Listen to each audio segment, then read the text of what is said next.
M Kumar mathematics classes.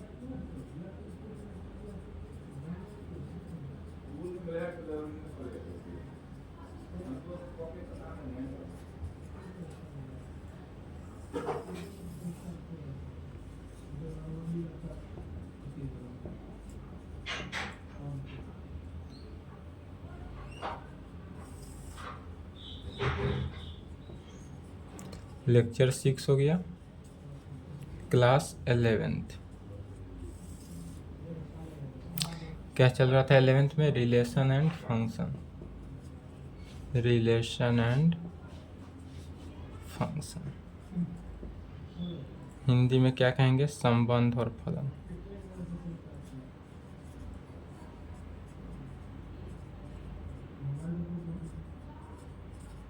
संबंध और फलन, रिलेशन एंड फंक्शन।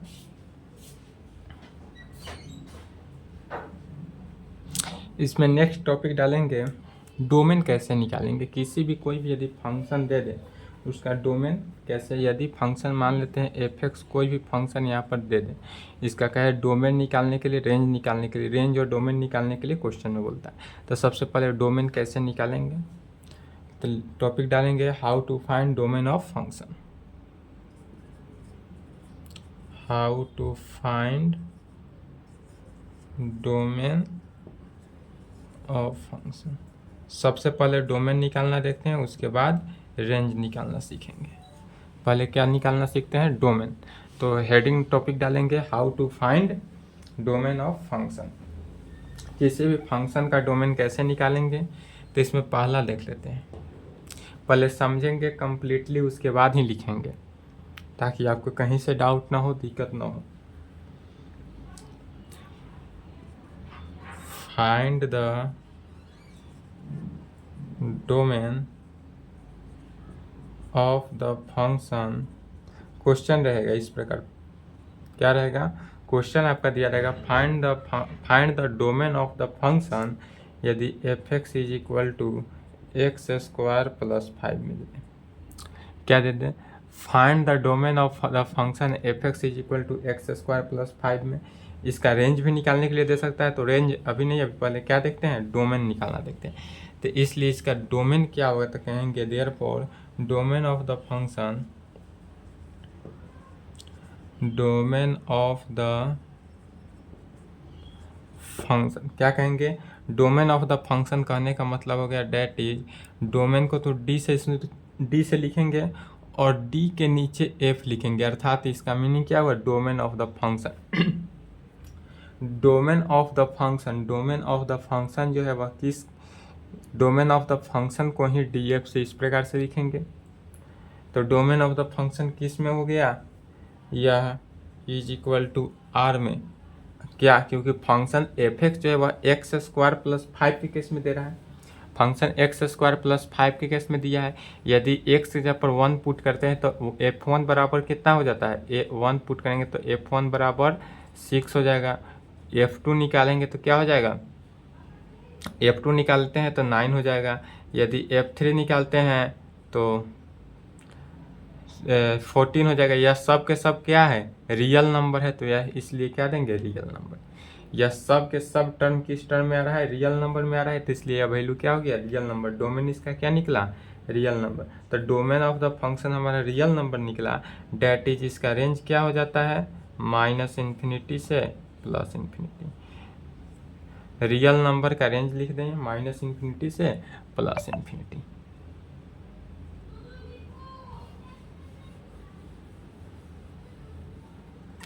चलिए पहला द फंक्शन ऑफ डोमेन लिखें। पहला यहाँ तक लिख लें।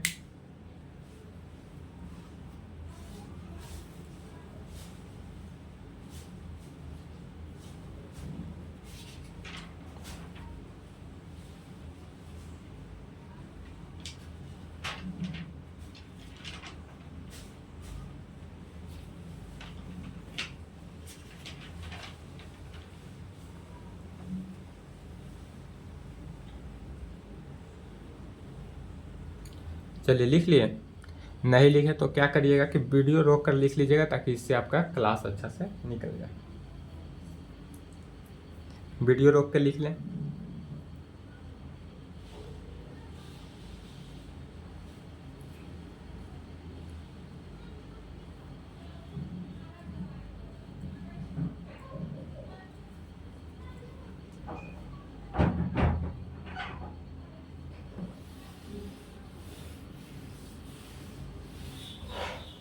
लिख लिए?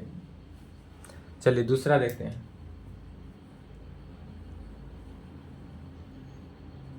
दूसरा में कहेंगे find the domain of the function, find the domain of the function यदि एफ एक्स फंक्शन जो है वह किस टाइप से दे दे, तो 1 डिवाइडेड बाई एक्स माइनस 3 के टर्म में। यदि हमारा फंक्शन जो है वह f x is equal to दे दे 1 डिवाइडेड बाई एक्स माइनस 1 के टर्म में, तो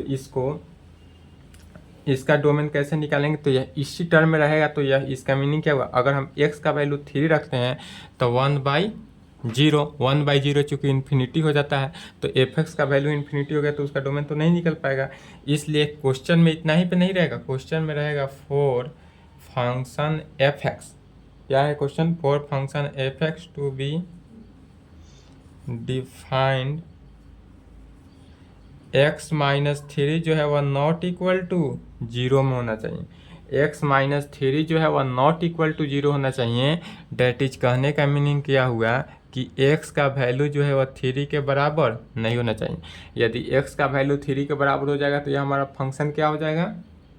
इन्फिनिटी। तो इसलिए यह नहीं कार्य करेगा, हमारा x का 3 नहीं होना चाहिए। इसलिए अब कहेंगे तो प्रत्येक के लिए, यह प्रत्येक रियल नंबर के लिए निकलेगा, इसलिए इसका डोमेन निकालते हैं। इसलिए डोमेन ऑफ द फंक्शन कैसे निकलेगा, तो डोमेन ऑफ द फंक्शन जो है वह रियल नंबर में तो निकलेगा। प्रत्येक टर्म के लिए 1 पुट किए तो 1/-2, 2 पुट किए तो -1, एंड सो 4 पुट किए तो 1, 5 पुट इस तरह 5 पुट किए तो 1/2 चलते जाएगा। बट x बराबर 3 के केस में नहीं है, तो रियल नंबर में से क्या करेंगे? 3 को घटा देंगे। क्या करेंगे? रियल नंबर में से हम 3 को माइनस कर देंगे। यदि हमारा 3 अगर इक्वल टू 0 हो जाता है, नॉट इक्वल टू है, तो क्या करेंगे? इसका डोमेन जब निकालेंगे तो रेंज में से रियल नंबर में से 3 को माइनस करेंगे। दैट इज इसका रेंज क्या हो सकता है? इसका रेंज जो हुआ, या इस प्रकार से भी कह सकते हैं कि डोमेन जो है वह -∞ से शुरू होता है 3 तक। -∞ से कहाँ तक? 3 तक, क्योंकि 3 इक्वल नहीं है, इसलिए यह सिंबल। ऑलवेज सेट थ्योरी में मिडिल स्मॉल ब्रैकेट का मतलब क्या होता है? यह इक्वल नहीं है,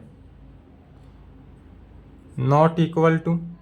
और कैपिटल ब्रैकेट का मतलब इक्वल टू। कैपिटल जहाँ मिले वहाँ इक्वल टू, और जहाँ स्मॉल मिले वहाँ नॉट इक्वल टू। इतना यूनियन 3 इन्फिनिटी। सिर्फ 3 को छोड़ के बाकी जितने भी रियल नंबर है वह सभी होंगे।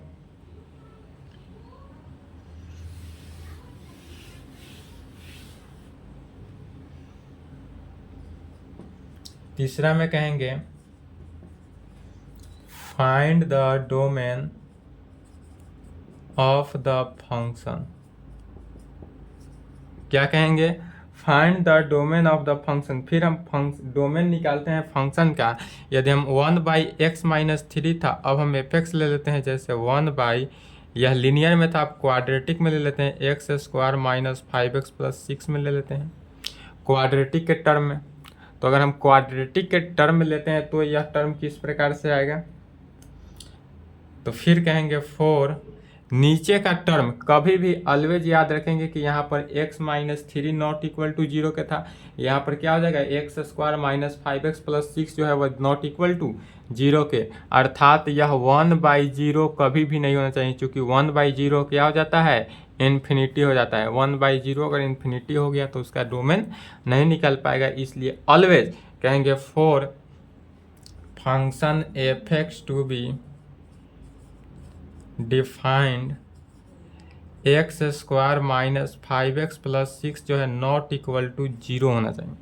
क्या होना चाहिए, नॉट इक्वल टू जीरो होना चाहिए। तो नॉट इक्वल टू जीरो कहने का मीनिंग क्या हुआ, अब इसमें एक्स का वैल्यू दो चर वाले रैखिक समीकरण मैट्रिक क्लास में पढ़े होइएगा, उसी से सॉल्व करते हैं। तो एक्स स्क्वायर माइनस, इसको तो समझाने की आवश्यकता नहीं है, मैट्रिक में आपने अच्छा तरीका से पढ़ा ही होगा।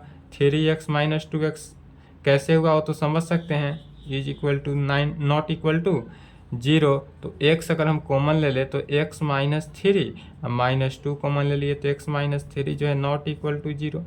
फिर अगर हम x माइनस थ्री कॉमन ले लिए तो x minus two not equal to zero. That is कहने का मीनिंग क्या हुआ कि x का वैल्यू जो है वह नॉट इक्वल टू थ्री होगा एंड x का value not equal to two होगा। x का वैल्यू हमको दो निकला, अगर हम x का वैल्यू दो भी रखते हैं, दो भी रखेंगे तो यह वैल्यू नीचे क्या हो जाएगा, जीरो हो जाएगा, या तीन भी रखेंगे तो भी यह वैल्यू हमारा क्या होगा, जीरो। तो x का वैल्यू दो और तीन को छोड़कर बाकी जितने भी होगा सब क्या होगा, रियल नंबर में होगा। तो क्या करेंगे, डोमेन इसलिए निकालेंगे, तो इसलिए डोमेन ऑफ फंक्शन क्या हो जाएगा, तो रियल नंबर में से टू और थ्री को क्या करेंगे, घटा देंगे। यदि रियल नंबर में से हम इस टू और थ्री को घटा देंगे, मतलब टू और थ्री को छोड़कर बाकी जितने भी रियल नंबरों के सदस्य होंगे सभी का डोमेन निकल गया। या इसी को अगर हम कहें माइनस इन्फिनिटी से कहाँ तक, टू तक जाएगा, माइनस इन्फिनिटी से टू, फिर यूनियन टू से थ्री, फिर यूनियन थ्री से इन्फिनिटी, बट स्मॉल ब्रैकेट में ही, किस में, स्मॉल ब्रैकेट में ही। चलिए इसका डोमेन यह निकला, डोमेन यही निकला। चलिए यहाँ तक लिखें,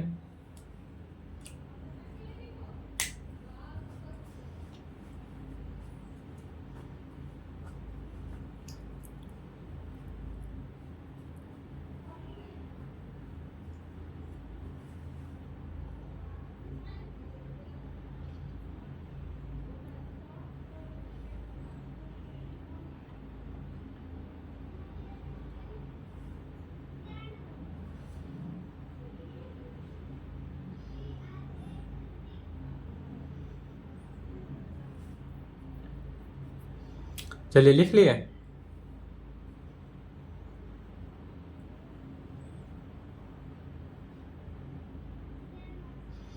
नहीं लिखे तो वीडियो रोक लें, वीडियो रोक कर लिखेंगे, वीडियो रोक लें।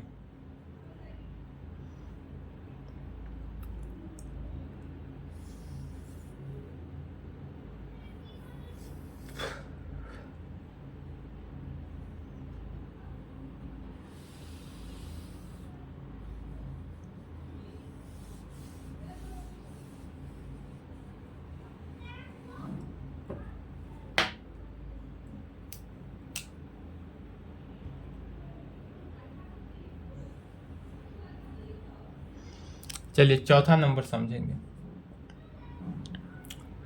चौथा नंबर में कह रहा है find the domain of the function F x is equal to. अब फंक्शन हम क्या ले लिए थे, 1/, तो लेकर चले ही हैं।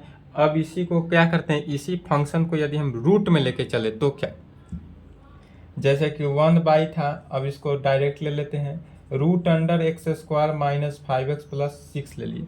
यदि फंक्शन जो है वो हमारा root under x square minus 5x plus 6 के केस में हो तो इसको कैसे सॉल्व करेंगे, तो कहेंगे for function F x to B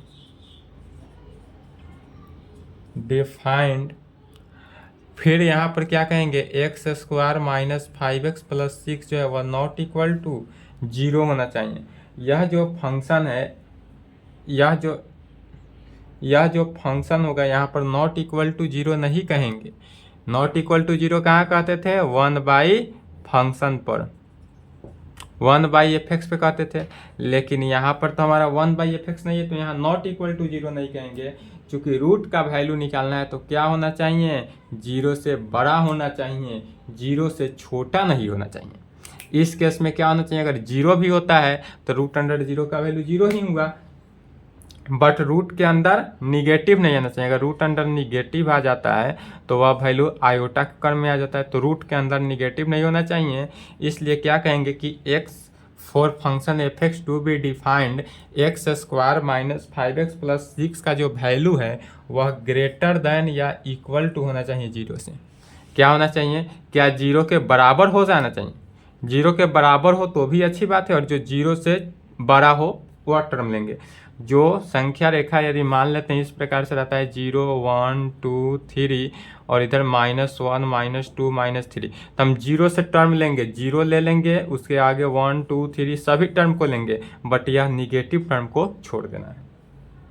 अब क्या करेंगे? निगेटिव टर्म को छोड़ेंगे, तो फिर x square minus 5x plus 6 को वही मैट्रिक वाला बुद्धि लगा के सोल्व करना है। एक्स और वाई का एक्स का वैल्यू निकालना है, दो वैल्यू तो अभी निकाले हैं। क्या आएगा? x minus 2 into x minus 3, यह अभी जस्ट निकाले हैं, तो x minus 2 into x minus 3 greater than equal to 0, यह वैल्यू रख दिए। तो x का वैल्यू जो है वह क्या होना चाहिए?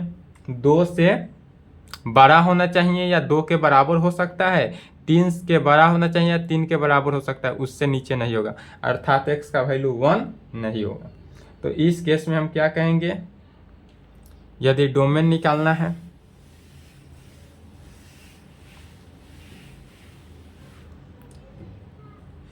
तो इसलिए कहेंगे डोमेन ऑफ द फंक्शन क्या निकलेगा? तो डोमेन ऑफ द फंक्शन को अब इसमें रेखा पर, संख्या रेखा पर सूचित करते हैं 2 3। यह जो है निगेटिव टर्म आया -∞, और इधर क्या हो जाएगा? +∞। तो यह जो है 3 से लेकर बाकी जितने भी टर्म हैं वह सभी का वैल्यू एक्सेप्ट करेगा, और -∞ से 2 के बीच एक्सेप्ट करेगा, 2 का और 3 के बीच को नो एक्सेप्ट करेगा। क्योंकि यह भी पॉजिटिव टर्म होगा, यह भी पॉजिटिव टर्म हुआ, और 2 और 3 के बीच वाले टर्म क्या हो गया? निगेटिव टर्म हुआ। तो यहाँ पर निगेटिव टर्म को नहीं लेना है, यहाँ पॉजिटिव टर्म को लेना है। अर्थात इसको हम इस प्रकार से भी लिख सकते हैं डोमेन ऑफ द रेंज को, कि यह -∞ के इक्वल नहीं है, बट 2 के इक्वल है। क्या होना चाहिए? 2 के इक्वल होना चाहिए। इक्वल दिए तो बड़ा ब्रैकेट, इक्वल जहाँ दिए उसका मतलब मीनिंग क्या हुआ? बड़ा ब्रैकेट। फिर यूनियन 3 के इक्वल है तो 3 को बड़ा ब्रैकेट है, इन्फिनिटी। इन्फिनिटी कभी भी इक्वल नहीं होता है। चलिए फिर नेक्स्ट देखते हैं, find the domain of the function. अब कैसा हो फंक्शन, किस फॉर्म में हो? यदि हमारा फंक्शन एफ एक्स जो है वह 1/रूट के अंडर हो, तो यदि हमारा फंक्शन 1 ले लेते हैं, जैसे कि 1/रूट अंडर, अब एक्स स्क्वायर फिर -5x प्लस 6 ना लेकर अब चेंज कर देते हैं, एक्स स्क्वायर -7x प्लस 12 ले लेते हैं। तो अगर इस कंडीशन में हो तो फिर क्या कहेंगे? For f x to be defined x square -7x plus 12 का वैल्यू जो है वह सिर्फ ग्रेटर देन 0 होना चाहिए। क्या होना चाहिए? 0 से बड़ा होना चाहिए। अगर 0 के बराबर फिर इस टर्म में नहीं होता है।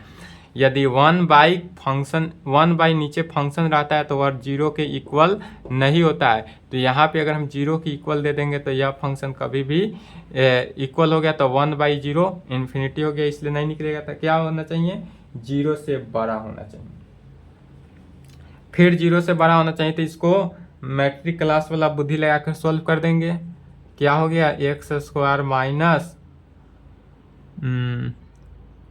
4x minus 3x plus 12 greater than 0, अर्थात इससे मीनिंग क्या निकला? x माइनस 3 और x माइनस 4 का value, x minus 3 into x minus 4 का वैल्यू क्या होना चाहिए? ग्रेटर देन 0 होना चाहिए, 0 से बड़ा होना चाहिए। अर्थात जैसे कि इसको भी संख्या रेखा पर ही दर्शाएंगे, यह -∞, +∞, 3 4। तो यहाँ पर क्या हो रहा है? 4 को लेकर चलना है। 4 जो है इक्वल टू नहीं है तो 4 को छोड़ देंगे, यह जो 4 है इस टर्म को छोड़ देंगे थोड़ा सा और यहाँ से आगे बढ़ेंगे। यह क्या हुआ? Positive term. फिर यहाँ इन्फिनिटी से आएगा लेकिन 3 के इक्वल नहीं है, क्योंकि 3 के इक्वल नहीं है तो यह भी क्या हुआ? इधर पॉजिटिव, और 3 और 4 के बीच वाले टर्म क्या हो गया? निगेटिव टर्म होगा। तो इसका डोमेन के फॉर्म में यह लिखे, या डोमेन के फॉर्म में अगर इस प्रकार से भी हम लिखते हैं, कैसे? तो -∞ से 3 तक आएंगे, बट यहाँ पर 3 तक आएंगे, लेकिन यहाँ पर क्या है, इक्वल टू नहीं है, इसलिए स्मॉल ब्रैकेट। स्मॉल ब्रैकेट और कैपिटल ब्रैकेट कहाँ दे रहे हैं, समझ रहे हैं ना। स्मॉल ब्रैकेट उस जगह देना है जहाँ पर इक्वल ना हो, और कैपिटल ब्रैकेट उस जगह देना है जहाँ पर इक्वल हो। तो 3 फिर यूनियन स्मॉल ब्रैकेट ही देंगे 4 से कहाँ तक, इन्फिनिटी तक।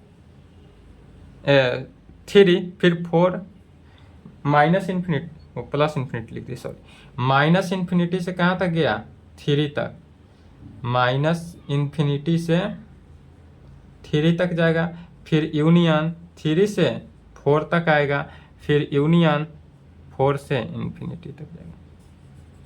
चलिए डोमेन हुआ, यहाँ तक लिखें, वीडियो रोक कर लिख ले फास्टली।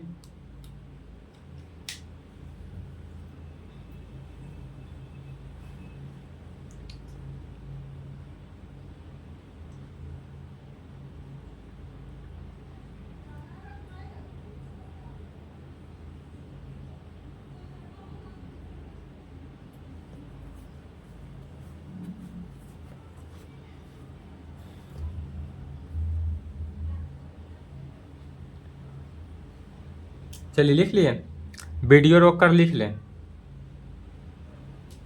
वीडियो रोक लेंगे।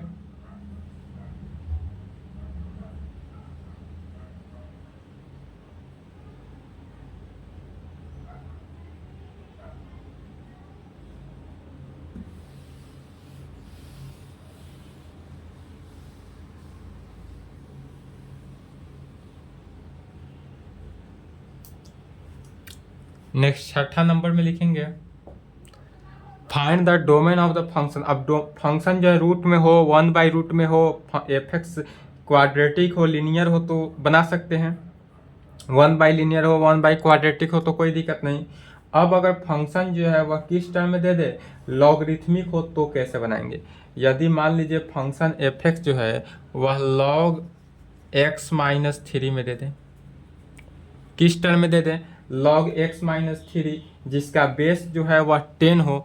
अब इसका डोमेन निकालना हो तो कैसे निकालेंगे, तो इसका डोमेन निकालने के लिए कहेंगे for function f(x) to be defined, यह जो फंक्शन है वह x-3 लॉग के अंदर वाले फंक्शन को देखना है, सिर्फ लॉग को नहीं, x-3 जो है उसको क्या करना है, 0 से बड़ा होना चाहिए, ग्रेटर देन 0। यह जो लॉग के फंक्शन को नहीं देखना है, लॉग के अंदर जो फंक्शन है उसको देखना है, यह टर्म। तो x-3 जो है वह 0 से बड़ा होना चाहिए, अर्थात x का वैल्यू जो है वह 3 से बड़ा होना चाहिए। अब इस केस में क्या होगा कि x का वैल्यू 3 से बड़ा होगा, तो इसका डोमेन जो होगा, डोमेन ऑफ द फंक्शन वह 3 से लेकर, 3 जो है वह इक्वल टू नहीं है तो 3 को छोड़ के उसके आगे, इसका मीनिंग यही हुआ, वहाँ से लेकर कहाँ तक जाएगा, इन्फिनिटी तक।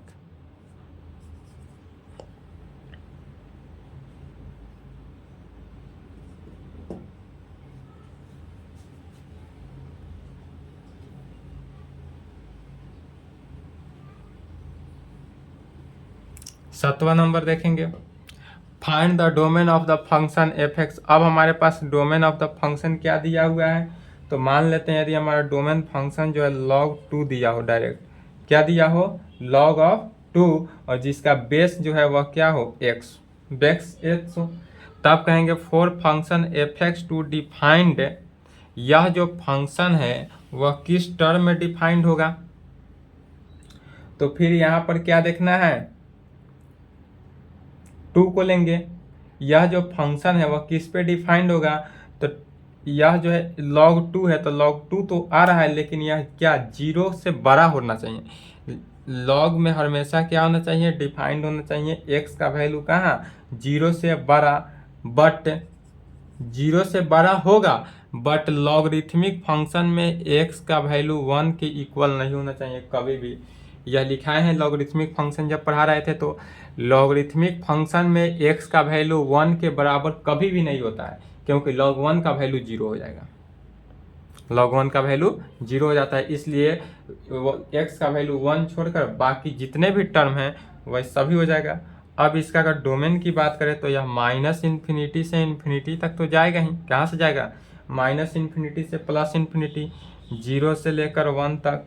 इसमें टर्म को देखना क्या है कि 0 से लेकर 1 तक 0 से बड़ा होना चाहिए बट 1 के इक्वल टू नहीं होना चाहिए। बस 1 को छोड़ देना है, बाकी के सदस्य सभी हो जाएगा। ठीक है, तो चलिए यहां तक लिखें।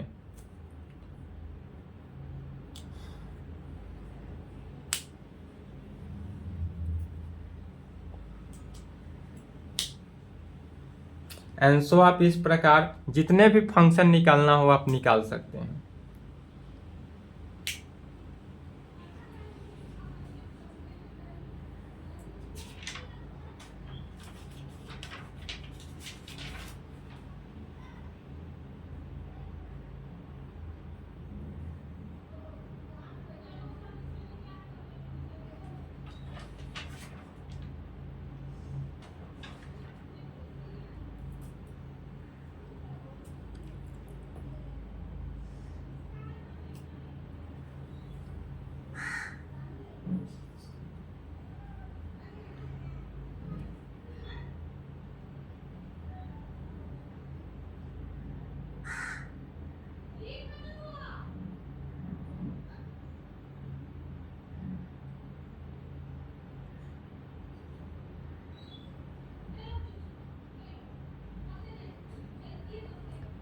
चलिए लिख लिए, नहीं लिखे तो वीडियो रोक लें।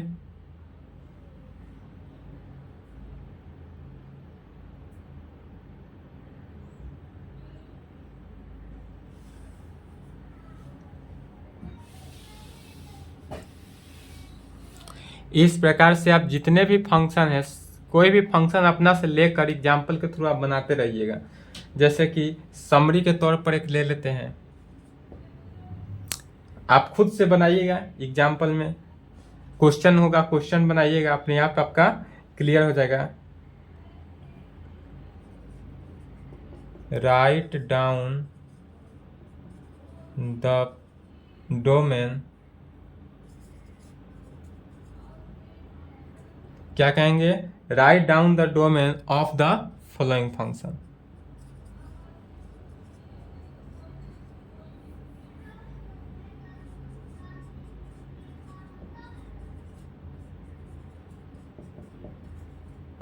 चलिए समझेंगे। नीचे दिया गया जितने भी डोमेन है उस सबका फंक्शन डोमेन निकालना है। दिया हुआ फंक्शन है उसका क्या करना है, डोमेन निकालना है। जैसे कि पहला नंबर में 1 × 1 का, दूसरा में कहेंगे e⁻x का एक्सपोनेंशियली में, तीसरा कहेंगे x, या सब फंक्शन पढ़ाया गया है।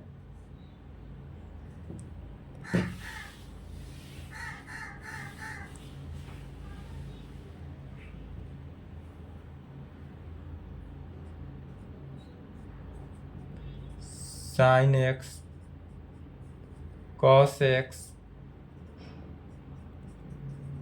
tan x, sin x, cos x, tan x, उसके बाद क्या हो जाता है,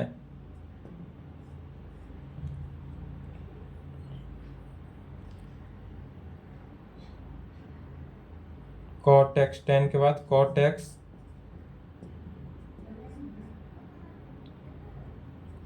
cosec x,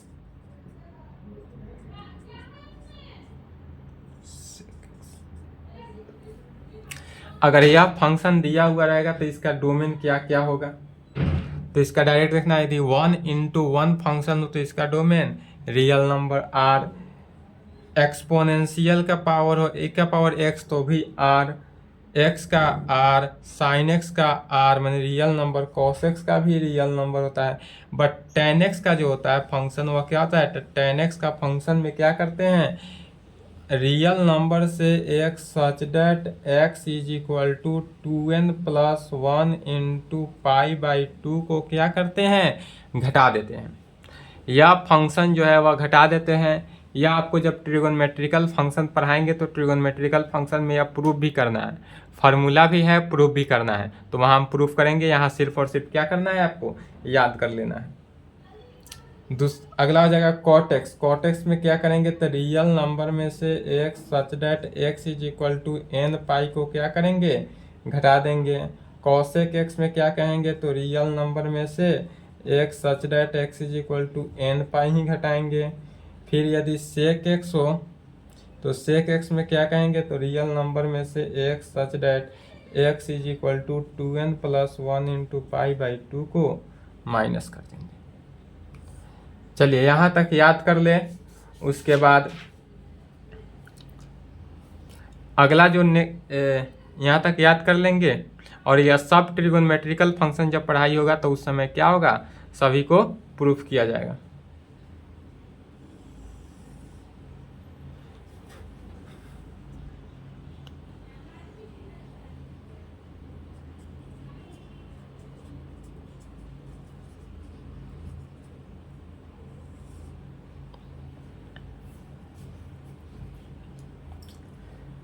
चलिए यहाँ पर देखेंगे डोमेन जो था, जितने भी डोमेन था, डोमेन का रेंज निकाले हैं 8 या डोमेन ध्यान से देख लेंगे।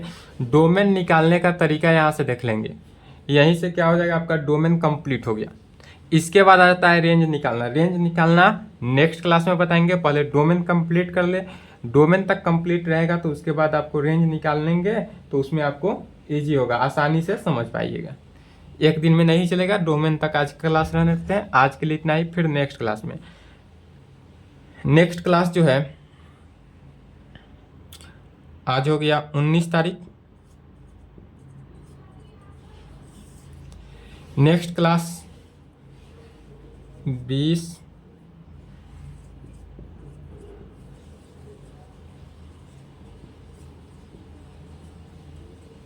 21, 22 इंफॉर्मेशन देख लेंगे। 20, 21, 22 3 दिन आपका क्लास जो है वह क्लोज रहेगा। 3 दिन आपको कोई क्लास नहीं मिलेगा। जितने भी पढ़ाए हैं, जितने भी क्लास चला है आज तक, उस पूरे क्लास को क्या करना है, कंप्लीट कर लेना है इतने दिन में। 3 दिन का छुट्टी है, इस 3 क्लास में आपको पूरा कंप्लीट कर लेना है। 20, 21, 22 3 दिन आपका क्लास ऑफ रहेगा। नेक्स्ट क्लास आपका चलेगा 23 से, 23/4/23 से चलेगा क्लास, संडे के दिन से। 3 दिन के लिए क्लास को ऑफ कर रहे हैं। चलिए तो यहाँ तक कंप्लीट कर ले, और जितने भी आज तक सिलेबस हुआ है वहाँ तक कंप्लीट करेंगे। फिर आपका नेक्स्ट वीडियो कब मिलेगा, 23 को। 23 से पहले आपको वीडियो नहीं मिलेगा, क्योंकि ईद भी है और थोड़ा हमें वर्क भी है। फिर अब ईद बाद ही क्लास आपका ओपन होगा।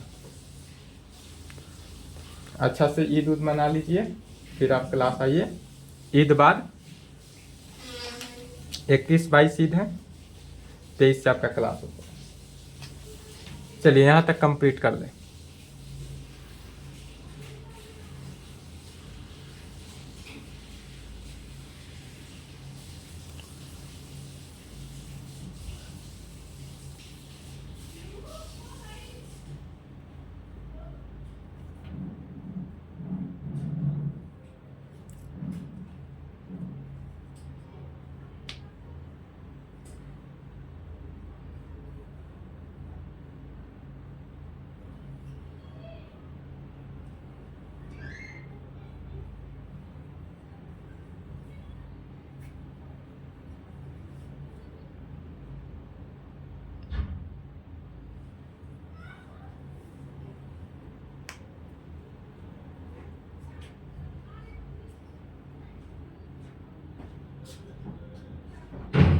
Menino?